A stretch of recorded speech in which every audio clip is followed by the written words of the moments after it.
Chief secretary Sindh Asif Adeel Shah की हिदायत पर डिप्टी कमिश्नर हैदराबाद ज़ैनुल-आबदीन मेमन की ज़ेर सदारत शहबाज हाल में डेंगू की रोकथाम से मुतल्लिक एक हंगामी इजलास मुनक़िद हुआ।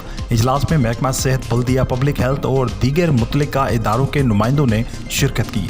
इजलास में डिप्टी कमिश्नर ने चीफ सेक्रेटरी सिंध की जानिब से दी गई हिदायत से शुरा को आगाह करते हुए कहा कि ज़िले भर में यूनियन कौंसिल सतह पर फोमिगेशन प्लान तैयार करके फौरी तौर पर अमल दरामद किया जाए। उन्होंने हिदायत की कि तमाम असिस्टेंट कमिश्नर्स, म्यूनसिपल अफसरान और हेल्थ टीमें बाहमी राब्ते के साथ डेंगू के खात्मे के लिए रोज़ाना की बुनियाद पर कार्रवाइयाँ यकीनी बनाएं। ज़ैनुल-आबदीन मेमन ने बताया कि गुज़िश्ता 23 दिनों के दौरान हैदराबाद में डेंगू के बायस 9 अफराद जाँबाग हो चुके हैं, जो कि तशवीशनाक सूरत हाल है। उन्होंने कहा कि यूनियन कौंसिल वाइज फोमिगेशन प्लान फौरी तौर पर तैयार करके डिप्टी कमिश्नर ऑफिस से शेयर किया जाए ताकि हर इलाके में मरबूत अंदाज में स्प्रे कराया जा सके।